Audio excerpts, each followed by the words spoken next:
Hello everyone, welcome to my class. मेरा नाम शिवांगी जैन है। आज हम प्रिसाइडिंग ऑफिसर्स के बारे में पढ़ेंगे।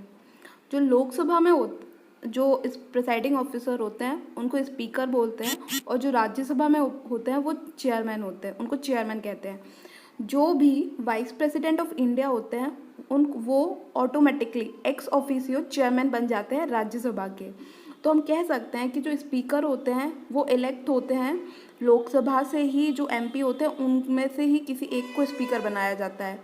लेकिन जो राज्यसभा के चेयरमैन होते हैं वो मेंबर नहीं होते। क्यों? क्योंकि वो वाइस प्रेसिडेंट होते हैं, वो उनको इलेक्ट नहीं किया जाता है राज्यसभा में। Speaker elected by the Lok Sabha from among its member. जो स्पीकर होते हैं लोकसभा में से ही इनको इलेक्ट किया जाता है बाय सिंपल मेजॉरिटी। और जब इनको रिमूव करना होता है तो कौन सी मेजॉरिटी यूज़ होती है? Effective majority. इफेक्टिव मेजॉरिटी क्या होती है? ये होती है कि more than 50% of effective strength. मतलब कि जैसे कि लोकसभा में 543 मेंबर्स हैं टोटल मेंबर अभी प्रेजेंट में, तो उसका 50% मतलब उस इफेक्टिव स्ट्रेंथ निकालने के लिए 543 में से जितने भी वेकेंट सीट हैं उसको माइनस कर देंगे। याद रखना, एब्सेंट लोगों को माइनस नहीं करेंगे, वेकेंट जो हैं उनको माइनस कर देंगे। फिर जो नंबर आएगा उसका 50% उसको बोलते हैं इफेक्टिव मेजॉरिटी। जो स्पीकर होते हैं क्या ये मैंडेटरी अपोजिशन पार्टी से होते हैं या रूलिंग पार्टी से?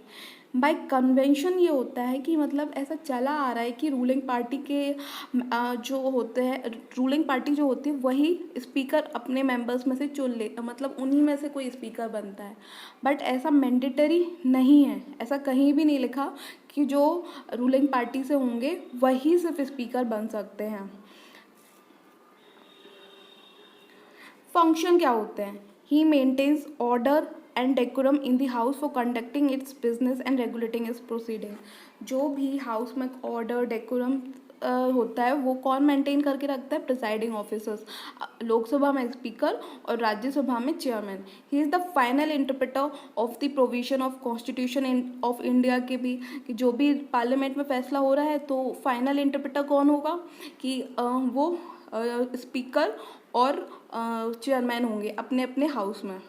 जो भी rules of procedure and conduct of business of Lok Sabha होती है उसमें स्पीकर देखते हैं। लोकसभा का भी अपना रूल होता है और राज्यसभा के भी rules of procedure and conduct of business होती है। तो और parliamentary presidents within the house, जो भी पार्लियामेंट में होता है वो सब स्पीकर देखते हैं। ही एडजर्न द हाउस और suspend the meeting in absence of quorum. Quorum क्या होता है? कोरम होता है कि 10% ऑफ द टोटल स्ट्रेंथ। 543 का 10% कितना होगा? 55 मेंबर्स। तो अगर 55 एमपी से कम लोकसभा में प्रेजेंट हुए तो स्पीकर मतलब हाउस को एडजर्न कर देंगे। एडजर्न क्या होता है? एडजर्न मतलब होता है एडजर्न करते हैं प्रिसाइडिंग ऑफिसर। इसका मतलब होता है कि एक मीटिंग को ख़त्म करना, सेशन को ख़त्म करना नहीं होता है। सेशन को ख़त्म कौन करते हैं? प्रेसिडेंट करते हैं, और उसको बोलते हैं प्रोरोगेशन। तो प्रिसाइडिंग ऑफिसर क्या करते हैं? एडजर्न करते हैं हाउस को और सस्पेंड करते हैं, सस्पेंड भी कर सकते हैं the meeting in absence of quorum. अगर कोरम नहीं होगा तो वो एडजर्न भी कर देंगे, पोस्टपोन कर देंगे हाउस को कि मतलब आज मीटिंग नहीं होगी, और सस्पेंड भी कर सकते हैं। He does not vote in the first instance. जब वोटिंग चलती है तो स्पीकर वोट नहीं करते हैं, पहले मेंबर्स वोट करते हैं। फिर he can exercise a casting vote in case of tie. लेकिन अगर टाई हो गया किसी मुद्दे पे तो उसको ब्रेक करने के लिए फिर स्पीकर वोट कर सकते हैं। इसको बोलते हैं कास्टिंग वोट। फॉर एग्जाम्पल, जब ट्रिपल तलाक आया था तो उसमें 200 एमपीज ने उसको सपोर्ट किया था और 200 ने उसको ना बोला था। तो यहाँ पे कास्टिंग वोट डाला था स्पीकर ने। He preside over a joint sitting of the two house of parliament. जब भी डेडलॉक हो जाता है तो अगर जॉइंट सिटिंग होती है, ये मैंडेटरी नहीं है कि डेडलॉक होगा तो जॉइंट सिटिंग होगी, नहीं। आज तक सिर्फ 3 ही बार जॉइंट सिटिंग हुई है। तो अगर जॉइंट सिटिंग होगी तो कभी भी चेयरमैन प्रिसाइड नहीं करते हैं। मतलब राज्यसभा के जो प्रिसाइडिंग ऑफिसर होते हैं वो कभी भी उस मीटिंग के हेड नहीं होते। कौन प्रिसाइड करता है? स्पीकर करते हैं of the Lok Sabha. He can allow a secret sitting of the house at the request of the leader of house, जो भी लीडर ऑफ हाउस होते हैं मतलब पीएम या सीनियर मिनिस्टर, तो वो अगर चाहें रिक्वेस्ट करें तो सीक्रेट सिटिंग भी करा सकते हैं speaker. He decide whether a bill is money bill, जो मनी बिल होता है उसमें स्पीकर का डिसीजन जो होता है वो फाइनल होता है। अगर उन्होंने बोल दिया ये मनी बिल है तो वो उनका डिसीजन फाइनल होगा। The decision of the speaker can be challenge in case of substantive illegality और अनकॉन्स्टिट्यूशनैलिटी। और जो डिसीजन है स्पीकर का मनी बिल पे, इस पे जुडिशियल रिव्यू लग सकता है। मतलब ऐसा नहीं है कि ये can not be challenge in, तो इसको चैलेंज कर सकते हैं कोर्ट में। ये रामपाल केस 2007 में बोला गया था। He decide the question of disqualification of an MP arising on the ground of defection. जब मैंने बताया था प्रेसिडेंट के बारे में, तो उसमें लिखा था कि जब office of profit, unsound mind, इन सब पे प्रेसिडेंट डिस्क्वालीफाई करते हैं। Unsound mind, he is not a citizen, और बैंकरप्ट है, तो इन सब केसेस में कौन डिस्क्वालीफाई करता है? प्रेसिडेंट डिस्क्वालीफाई करते हैं with the opinion of election commission. लेकिन जब डिफेक्शन की बात होती है, मतलब पार्टी बदलने की, आप निर्दलीय चुनाव लड़ जीत के आए, फिर आपने उस पार्टी ज्वाइन कर ली, एक ये केस हो सकता है। एक कि आपने जिस पार्टी से चुनाव लड़ा उससे जीते, फिर आपने पार्टी बदल ली, तो ये भी डिफेक्शन हो सकता है। तो he decide the question of disqualification of an MP arising on the ground of defection के केस में। तो एंटी डिफेक्शन का फाइनल फैसला कौन लेता है? स्पीकर लेता है। Independence of speaker in India. अभी हम इस यूके और इंडिया को कंपैरिजन करेंगे कि इनमें क्या अंतर होता है। इंडिया में जो होता है डिफ़िकल्ट प्रोसेस ऑफ रिमूवल, अभी मैंने बताया कि इफेक्टिव स्ट्रेंथ चाहिए होती है अगर इसको रिमूव करना है। Salary and allowance are charged on the consolidated fund of India. Consolidated fund of India से चार्ज की जाती है क्या? इनकी सैलरी एंड अलाउंस। चार्ज मतलब क्या होता है? इस पर वोटिंग नहीं कर सकते, ओनली डिस्कशन कर सकते हैं। पार्लियामेंट अगर चाहे तो सिर्फ और सिर्फ उस पर डिस्कशन कर सकते हैं, वोटिंग नहीं कर सकते कि इनकी सैलरी कम कर देते हैं क्योंकि स्पीकर ने गलत हमारे अगेंस्ट फैसला लिया, ऐसा नहीं होता है। तो his conduct cannot be discussed and criticized in the Lok Sabha unless his removal is being debated upon.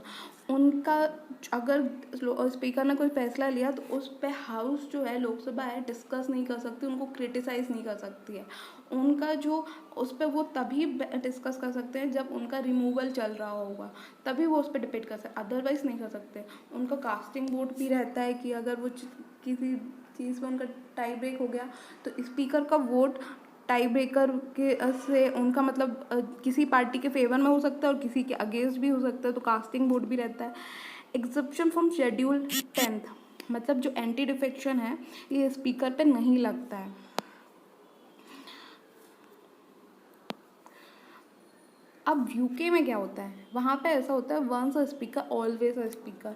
House of common reelect the speaker who desire to continue in office for more than one term. India में ऐसा नहीं है कि अगर Lok Sabha dissolve हो गई तो speaker को भी अपनी सीट छोड़नी इमीडिएटली नहीं छोड़ते हैं। इसको अभी हम क्लियर करते हैं, पहले हम ये समझ लेते हैं।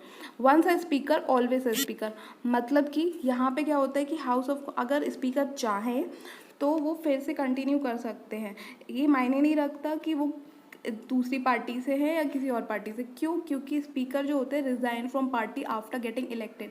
एक बार यहाँ पे स्पीकर यूके में बन गए तो फिर वो अपनी पार्टी से रिजाइन कर देते हैं, वो पार्टी पॉलिटिक्स में नहीं पड़ते। तो if he desire to continue तो वो कंटिन्यू कर सकते हैं ऑफिस में मोर देन वन। डिजॉल्व होती है तो स्पीकर अपनी सीट नहीं छोड़ते हैं, या स्पीकर अपनी सीट नहीं छोड़ते, इमीडिएटली नहीं छोड़ते हैं। वो कब छोड़ते हैं? जब हाउस डिसॉल्व होगा, फिर इलेक्शंस होंगे, तो जब जो नए एमपी होते हैं लोकसभा में मीट करते हैं, तब उस दिन लोकसभा जो स्पीकर होते हैं अपनी सीट छोड़ देते हैं, जो ओल्ड स्पीकर होते हैं। तब क्या होता है कि जो प्रेसिडेंट होते हैं वो एक प्रोटेम स्पीकर चुनते हैं। वो उनके दो काम हैं, एक तो सारे एमपी जो नए एमपी चुन के आए हैं उनको प्रोटेम स्पीकर नए एमपीज़ को क्या ओथ दिलवाते हैं, दूसरा स्पीकर का इलेक्शन करवाते हैं, फिर जाके नए स्पीकर बनते हैं। Steps to ensure further independence. जो ये होते यूके के स्पीकर होते हैं वो रिज़ाइन कर देते हैं फ्रॉम पार्टी आफ्टर अपॉइंटमेंट। एक बार स्पीकर बन गए वो पार्टी से रिज़ाइन कर देंगे। No appointment to political position after appointment, फिर पॉलिटिकल पोजीशन भी होल्ड नहीं करते, और वो should dissociate oneself from party activities, party politics से भी दूर रहते हैं। जो डिप्टी स्पीकर होते हैं जो यूजुअली किसके होते हैं, मतलब अपोजिशन पार्टी से होते हैं। हमारे अभी लोकसभा में करंट डिप्टी स्पीकर नहीं है। क्यों? इसके दो रीज़न ये भी हो सकते हैं कि एक तो यूजुअली ये अपोजिशन पार्टी से चुने जाते हैं, और दूसरा ये कि इनका जो इलेक्शन होता है कौन इलेक्शन की जो डेट होती है वो कौन डिसाइड करता है, स्पीकर डिसाइड करता है। जो स्पीकर डिप्टी स्पीकर है कॉन्स्टिट्यूशनल पोस्ट है। इनका appointment removal are analogous to speaker, मतलब सेम है। सिंपल मेजॉरिटी से इनको भी इलेक्ट किया जाता है। जो भी एमपीज रहते हैं उन्हीं में से डिप्टी स्पीकर को चूज़ किया जाता है, और जब इनको निकालना होता है, रिमूवल करना होता है, तो इनके लिए भी इफेक्टिव मेजॉरिटी चाहिए। He act as a speaker when the speaker is absent. जब भी स्पीकर एब्सेंट होंगे तो डिप्टी स्पीकर लोकसभा को प्रिसाइड करेंगे and enjoy all the powers and privileges on that behalf. और फिर जो भी पावर होती हैं, प्रिविलेजेस होते हैं, वो उनको मिलते हैं स्पीकर के। Whenever he is appointed as a member of a parliamentary committee he automatically become its chairman. जब भी किसी पार्लियामेंट्री कमेटी के वो मेंबर बनते हैं, जब तक डिप्टी स्पीकर हो सकता है कि वो पार्लियामेंट्री कमेटी के भी मेंबर बना दिया जाए उन्हें, क्योंकि एमपी ही तो बनते हैं पार्लियामेंट्री कमेटी के मेंबर्स। अगर वो किसी कमेटी के मेंबर हैं तो उनको ऑटोमेटिकली चेयरमैन बना दिया जाता है। एक क्वेश्चन देखते हैं 2022 का। With reference to deputy speaker of Lok Sabha consider the following statement. As per the rules of procedure and conduct of business in Lok Sabha the election of the deputy speaker shall be held on such date as the speaker may fix. Yes, जो speaker decide करते हैं कि deputy speaker का election किस date पे होगा, ये constitution में मेंशन नहीं है, ये लोकसभा के रूल्स में मेंशन है। ये स्टेटमेंट करेक्ट है। There is a mandatory provision that the election of a candidate as a deputy speaker of Lok Sabha shall be from either the principal opposition party और द रूलिंग पार्टी। नो, ऐसा कोई mandatory नहीं है, usually opposition party से होता है। The deputy speaker, तो ये हमारी सेकेंड स्टेटमेंट गलत। Deputy speaker has the same power as the speaker when presiding over the sitting of the house and no appeal lie against his ruling. Yes, deputy speaker को same power मिलती है। The well established parliamentary practice regarding the appointment of deputy speaker is that the motion is moved by the speaker. बकवास, ये ऐसा कुछ भी नहीं है। चेयरमैन जो होते हैं राज्यसभा के, ये वाइस प्रेसिडेंट होते हैं, और इनको ex officio chairman of Rajya Sabha, मतलब जो वाइस प्रेसिडेंट होंगे वो ऑटोमेटिकली राज्यसभा के चेयरमैन बन जाएंगे। और he enjoy similar power in Rajya Sabha as those enjoyed by the speaker in Lok Sabha. जो स्पीकर लोकसभा के एंजॉय करते हैं वही सेम पावर राज्यसभा के चेयरमैन एंजॉय करते हैं, except on the money bill and joint setting. मैंने बताया कि मनी बिल में जो फाइनल कॉल होता है वो किसका होता है, स्पीकर का होता है, और जॉइंट सेटिंग को कौन प्रिसाइड करता है, speaker of the Lok Sabha preside करते हैं। तो इन दो को छोड़ के राज्यसभा के चेयरमैन और स्पीकर के लोकसभा की बाकी रेस्ट ऑफ द पावर्स इनकी क्या होती हैं, सेम होती हैं। अगर आपको मेरा लेक्चर अच्छा लगे तो प्लीज़ उसको लाइक करिए एंड सब्सक्राइब करिए।